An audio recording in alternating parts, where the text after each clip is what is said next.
European యూనియన్కి United కింగ్డమ్కి మధ్య trade agreement జరిగింది. ఈ ట్రేడ్ అగ్రిమెంట్ ఇంపార్టెన్స్ ఏంటి అండ్ దాని ఎఫెక్ట్ ఇండియా మీద ఏ రకంగా ఉంటుంది? అవునండి, ఇప్పుడు యూకే అంటే యూరోపియన్ యూనియన్లో ఇంగ్లాండ్ యూకే అనేది ఒక పార్టే.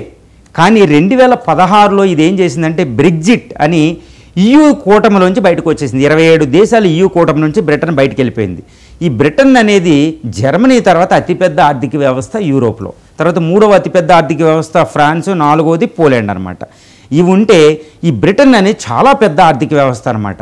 కానీ ఇలాంటి ఆర్థిక వ్యవస్థ బ్రెగ్జిట్ అని 2016లో యూరోపియన్ యూనియన్ బయటకు వెళ్ళిపోయిన తర్వాత నిన్న కుదిరిన అతిపెద్ద ఒప్పందం అని చెప్పుకోవచ్చు ట్రేడ్ డీల్. ఇది యూరోప్ కంటెంట్ని మొత్తం మళ్ళీ ఐక్యం చేసింది అని చెప్పుకోవచ్చు, యూరో అంగీకరించకపోయినా. ఈ ట్రేడ్ డీల్ యూకేకి యూరోపియన్ యూనియన్కి జరిగిన ఒప్పందం అనేది చాలా ప్రాధాన్యత సంతరించుకుంది. ఎందుకంటే అక్కడ టారిఫ్ ఆంక్షలు విధించడం వల్ల యూకి వ్యతిరేకంగా అనేది ఇండియాని, చైనాని, అదేవిధంగా బ్రిటన్తో ఒప్పందాలు కుదుర్చుకునే భాగంగానే యూకే దేశాల మధ్య ఈ ఒప్పందం జరిగింది. ఈ ఒప్పందాన్ని అందరూ హర్షిస్తున్నారు. ఇప్పుడు బ్రిటన్లో ఉన్నది లేబర్ పార్టీ అనమాట. ఈ కెర్మర్ అని ఈ లేబర్ పార్టీ ఉన్నారు. వాళ్ళు చాలా లేబర్ పార్టీ ఒప్పందం చేసుకోవడం అంటే అంత ఈజీ కాదు. కన్జర్వేటివ్ పార్టీ చేయడం అంటే అది ఒకటి, లేబర్ పార్టీ చేసింది దాంతోనే అది అధికారంలోకి వచ్చింది. ఇప్పుడు ఈ ఒప్పందం వల్ల యూకే మధ్య ట్రేడ్ ఒప్పందం చాలా ఎక్కువ అవుతుంది. ముఖ్యంగా డైరీ ప్రొడక్ట్స్ అని వీటి ఇండస్ట్రియల్ ప్రొడక్ట్స్, కార్లు, ఈవీలు వీటి వల్ల వాళ్ళు ఆర్థిక బంధం బలపడుతుంది.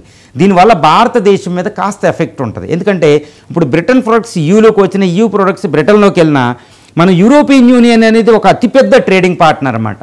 సో ఈ డైరీ ప్రొడక్ట్స్, ఫిష్ ఇవన్నీ అక్కడికి వస్తే మన ఆహార ఎస్పెషల్ మన ఫిష్ ఎక్స్పోర్ట్స్ మీద వీటి మీద కాస్త ప్రభావం పడే అవకాశం ఉందన్నమాట. బట్ పెద్ద ప్రభావమే కాదు. ఏమైనప్పటికీ యూరోప్లో శాంతి ట్రేడ్ ఉంటే అది భారతదేశానికి మేలే అని చెప్పవచ్చు. కానీ అమెరికా మీద ప్రభావం పడుతుంది. ఇది అమెరికాకు ఒక వార్నింగ్ ట్రంప్కి. చూసారా, మేము ఇండిపెండెంట్గా వ్యవహరించగలం, నీ సహకారం నాకు లేదని చెప్పడం అనమాట. ఏదైనా ఈ ఒప్పందం అనేది మంచిదే.